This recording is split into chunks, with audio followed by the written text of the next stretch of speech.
All right. Welcome everybody to the Sellforte webinar. We're today live with our speakers, and we're today sharing you learnings and insights from an omnichannel retailer MMM implementation. I will be your host today. My name is Paul Arpikari. I'm the Chief Commercial Officer at Sellforte. But the true heroes and experts today are Maxim from Cloppenburg and Otto from Sellforte. So I will let the gentlemen to introduce themselves.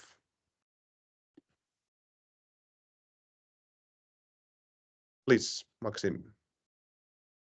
Thank you, Paul, and thanks for inviting me. I've been looking forward for this conversation. So my name is Maxim Iworski. I'm responsible for marketing intelligence at the Cloppenburg, and over the last bit more than 10 years, I've been working on different analytical roles in various industries, ranging from FMCG to e-commerce and tech, basically working, building, and running analytical teams with focus on mainly marketing, but also a bit of experience in finance and supply chain. So as you can imagine, it's been quite a fascinating journey, take into account the rapid development of the analytical practices and the digital practices in the industry over the last 10 years. For sure. All right, thank you, Maxim. And then also Otto from Sellforte. Thanks. I've been looking forward to this as well. My name is Otto Trapp, and I'm a customer success manager here at Sellforte, and I've been working together with Maxim on this specific account since the beginning. So, and it's been a really enjoyable ride so far. I have previous experience in retail marketing, ranging from digital media to customer loyalty and project management as well. And currently at Sellforte, helping retailers make impactful decisions based on real MMM data. So thanks for having me. Of course. Great. We have now introduced the experts, so I will share with you still the possibility for Maxim to a little bit tell about Cloppenburg so that everybody knows what is the company that we're talking about today. Yeah, so Cloppenburg Düsseldorf, it's like a big international multi-brand fashion retailer. So the company exists for a bit more than 100 years and currently operates in 15 European countries, having almost 200 physical stores. So, historically, it has been making revenue through stationary retail. And right now we are talking about the revenue of a magnitude of 2 billion euro across all the channels. So we sell brands like Tommy Hilfiger, Polo Ralph Lauren, Hugo Boss, like many others, including our own brands. And as you can imagine, maybe you have already visited our website, we are also actively leveraging our omnichannel experience, so expanding into e-commerce and the online sale, while also exploring different hybrid omnichannel opportunities such as research, online purchase, offline, and so on. So my role there, I'm helping the company to build up their analytical maturity and deploy the best practices in steering their decision making and basically making better decisions in the ambiguity. Excellent. Thank you, Maxim. All right, so let's get into the agenda then. And today we will have 5 discussions points. First of all, we will hear from Maxim why Cloppenburg started to look into MMM, some of the reasonings why continuous MMM was the kind of a choice that they made in the beginning. Also learnings about the implementations, findings and insights, and finally learnings how to implement MMM to internal processes. And I will take away the slides, so we will have this more as of a discussive, and maybe Carmen, if we can highlight Maxim and Otto as the speakers for this, so we would be able to get more focus on the actual speakers. Thank you. But yes, Maxim and Otto, please tell, maybe Maxim, you can start by telling about why Peking Cloppenburg started to look into MMM in the first place. Yeah, it's a great question. We actually had multiple reasons to start looking into MMM. Yeah, like I said before, in PNC we have several like a sales channels. Yeah, we are having our stationary retail, and we are having our e-commerce like a web shop, plus our media mix also comprises of both digital channels and classic media, as well as the CRM communication. So if you think of it, of the diversity of the revenue streams coupled with a quite broad marketing mix, attribution, which was our main, let's say, source of truth for the campaigns, was not covering the full scope of our revenue streams, and it was not covering our classic media, although it was working pretty well for the digital media. But still, you know, we had a big blind spot for the stationary revenue and for those channels where there is no direct response. And I think, yeah, this slide is a perfect illustration. So where we have been before implementing MMM and where we wanted to expand. So that was one thing. Another is basically we wanted to have a holistic view on how all of our marketing activities are contributing to the revenue. And in this situation, it's not only important to take a look at the media mix, but also to factor in our promotion campaigns, like sales campaigns, so all the price manipulations that we are having. And this is where also attribution doesn't work that well, right? So this is where basically we need to put MMM in place to have it. And I mean, we had a discussion internally. We were also considering to leverage A/B testing or like a, you know, an experimentation to get the idea of the incrementality. But when we estimated the cost to impact, you know, creating an experimentation platform at the scale of a multi-billion-dollar company, it's a big investment, and it requires quite a heavy and long-term commitment, while MMM is a great tool that can be deployed relatively fast, and we can hit the ground running while using the insights.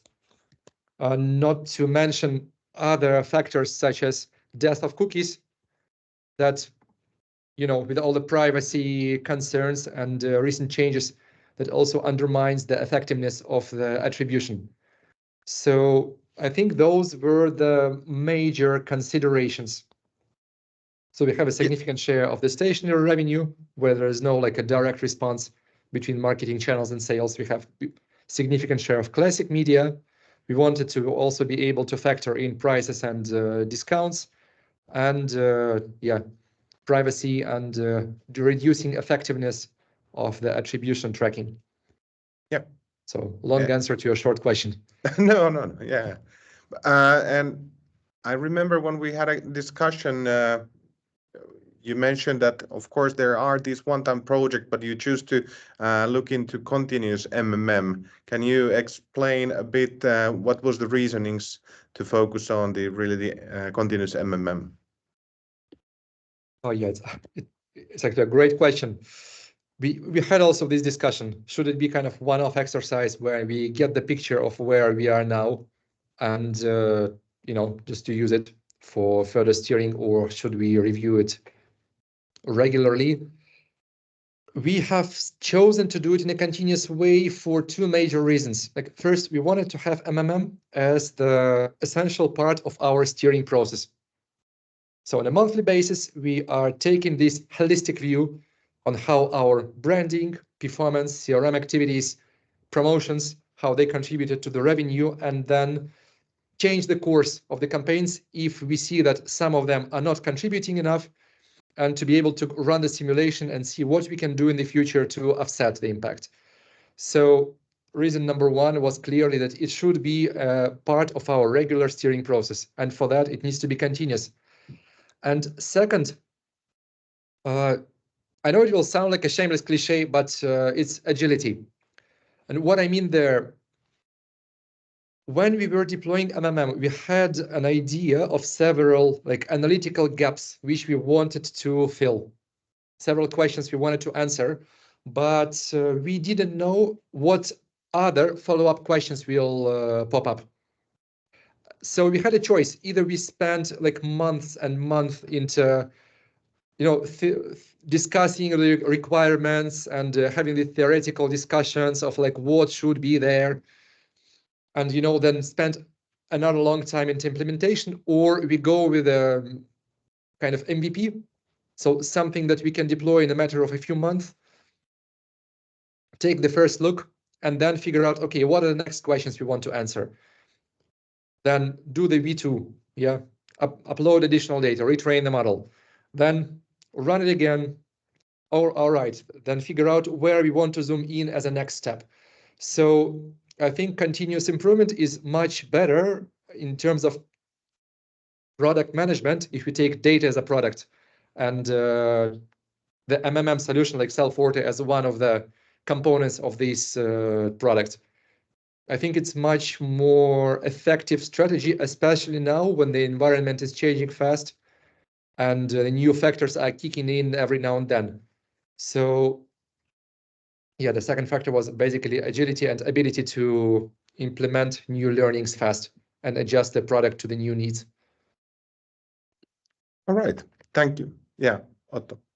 Yeah, I think like one thing as well, like Maxim mentioned, is that in most cases you're going to have a situation where MMM and attribution kind of coexist, and like having the one on a kind of a daily cycle whilst doing maybe annual or one-time project for MMM, it doesn't really kind of make sense to me, at least. So trying to bring these as close together and to leverage both in your kind of decision making is kind of a really good idea, and therefore continuous MMM is has a bigger impact than the annual or one-time project as well.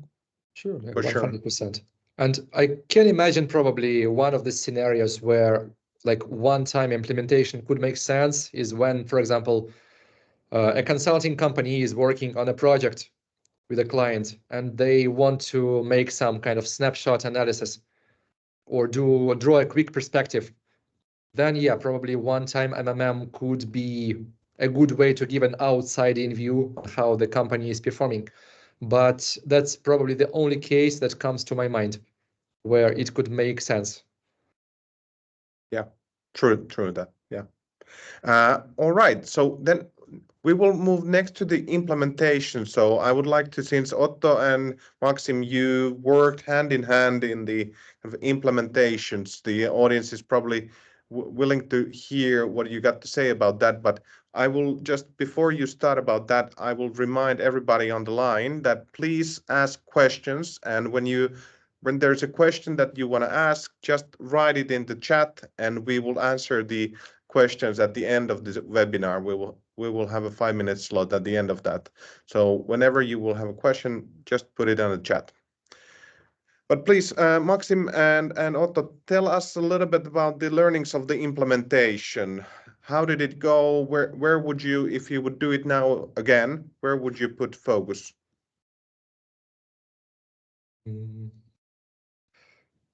Well, from the customer perspective, I think one of the learnings, or maybe this is something we had like on the back of our mind, and it's just another confirmation that showed us that it perfectly made sense, is you always kind of work backwards from the end user needs. So you start by asking question, what kind of insight I want to achieve, or what kind of improvement in my decision making I want to have in the end. So is it how I'm balancing my brand budget versus performance budget, or is it specific like channels that I'm questioning in their efficiency, or is it some spillover effects between digital channels and stationary revenue, you name it. And basically then when you have these questions answered, you start working backwards, seeking for a solution and a specific implementation design. So and then there, I mean, what kind of, for example, sales slicing you want to have? Will it be by product category or by sales channel or by both, or there might be other dimensions? How you want to categorize your campaigns and so on and so forth. Do you want to start with all your markets at the same time, or you want to zoom in with a specific one? So that's probably one of the learnings we had. And I think I cannot emphasize more the importance of change management and training of the end users. And here, you know, MMM is a very powerful tool from my perspective, but it's a very peculiar beast because it has one component that you never see in any other marketing analytical tools. It's the baseline. Nobody's thinking in terms of baseline revenue. So basically the revenue that would happen no matter what, thanks to your brand strength, thanks to the fact that people know you. So even if your website is down, they will walk to your store. If this store is closed, it maybe will drive to another one. So this is something where people start to get confused. When you say, yeah, we are talking about incremental revenue here. And if they are used to say that attribution tells that, I don't know, the SCA channel has been bringing 1 million revenue, and now we are looking at incrementality and we are talking about 200K, you'll start having questions like, okay, where have 800K gone? And you say, yeah, it's in the baseline. It's the revenue that would have happened anyway, like through direct, through SEO, through like you name it. And this kind of like rewiring the brain and getting people comfortable and used to this, it might take like multiple sessions of training and then several kind of even month of hypercare phase when you work with them together, when you start having steering discussions based on the MMM, and probably that's the way. So no way you deploy it, give account to people and expect them to hit the ground running themselves. So I think change management there is an essential part, and that's probably one of the also important learnings for us, even ourselves, me being like a person responsible for the implementation there. So that's probably one of important things. And, you know, last but not least, for many years, I've been a very active proponent of building things inside rather than buying them. And I can tell like this is one of the, I think, beautiful cases when buying external solution and implementing it works way better than building things in-house, I think, for majority of the use cases. So I think the learning there is not to follow the ego of the engineers or data scientists, like including myself, because I've done this mistake a lot and I have a scar tissue to prove it. So buying solutions is not a crime, and buying analytical tools is not a crime. And I think if you want to build something, then you should do it only in the situations when there is no way to buy it when it exists. Otherwise, you will die hard in the engineering overheads and the technical debt that you will inevitably accumulate while having this tool like in your own, let's say, built products, if I can put it this way. Yeah. One kind of important thing as well, like on the implementation, is of course kind of the data maturity and the data kind of foundation that you have, and well, in this case, of course, very fortunately, you were quite mature with your data foundation in a sense. But were it in kind of one data warehouse or in several sources, it's really good to at least have a good overview of your kind of marketing data when you start the project already. All right, since time is flying when you're having fun, I need to move forward, and I would love to hear Otto and Maxim a bit about the findings and insights that you can get from MMM. Please let me know and the audience know what you can expect when you implement an MMM.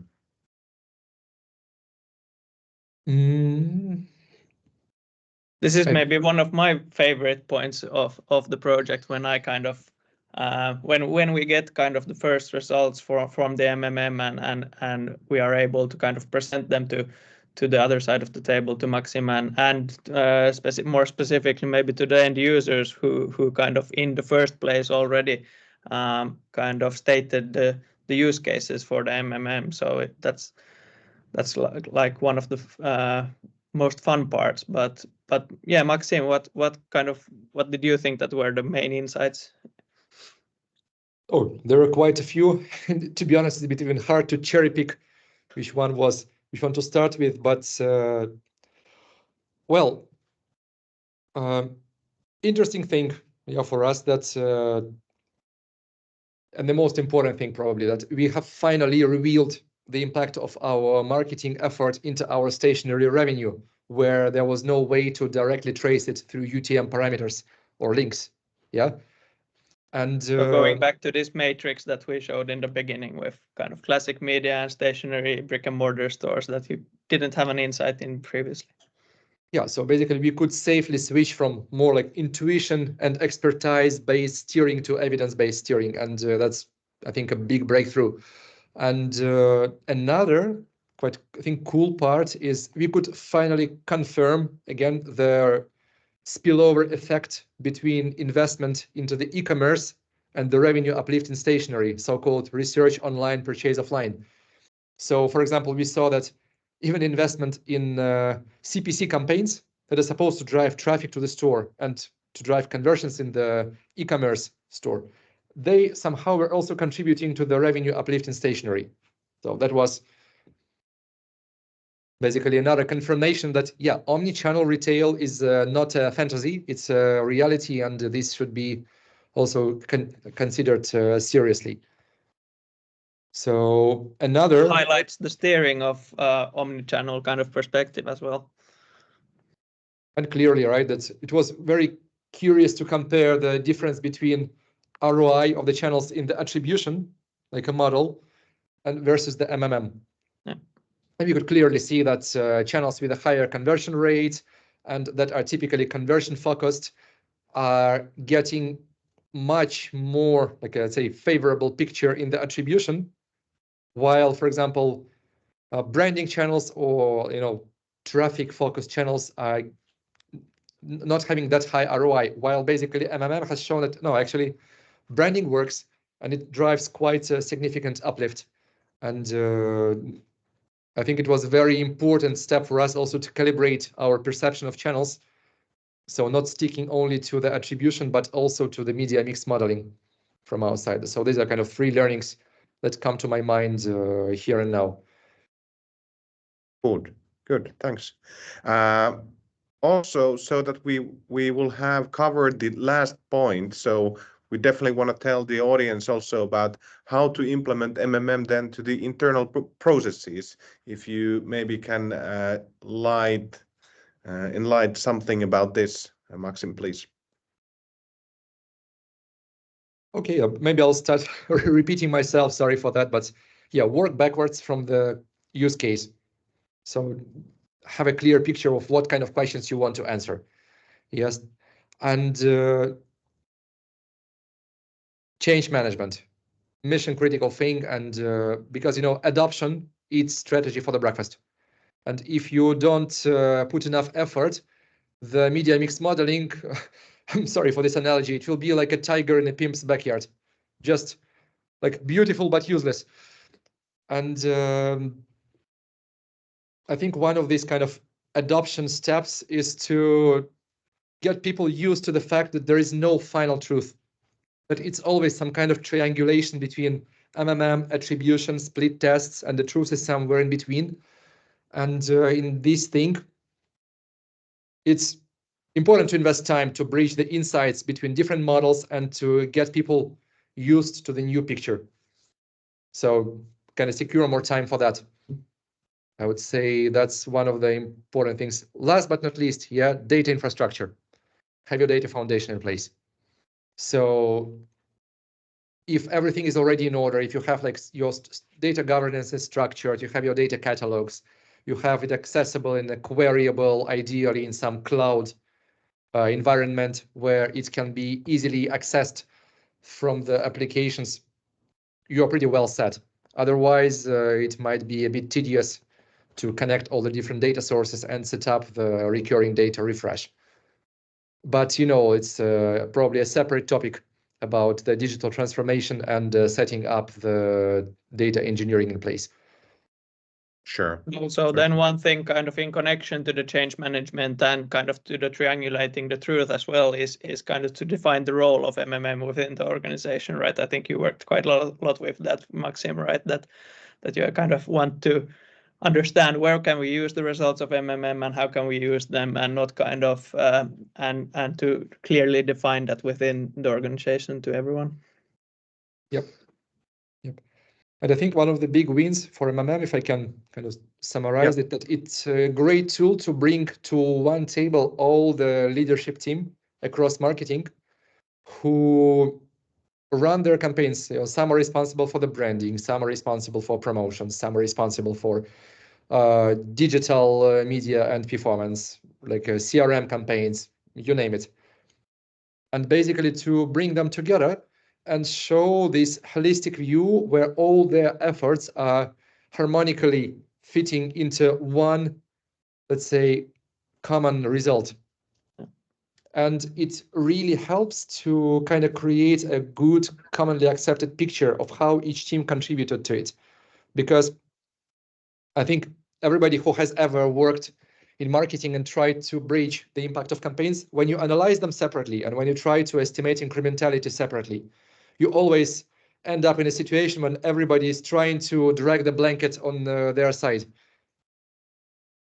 Yeah. So I think this is a great solution to such a situation when you're kind of creating a final, like a holistic picture of how your marketing efforts are working. And letting all these people kind of talk the same language as well, kind of when you have the same most important target KPIs, and you can talk the same language with maybe the financial department as well, instead of kind of talking in several different marketing metrics for different online and offline then again. Yep. Yeah. All right.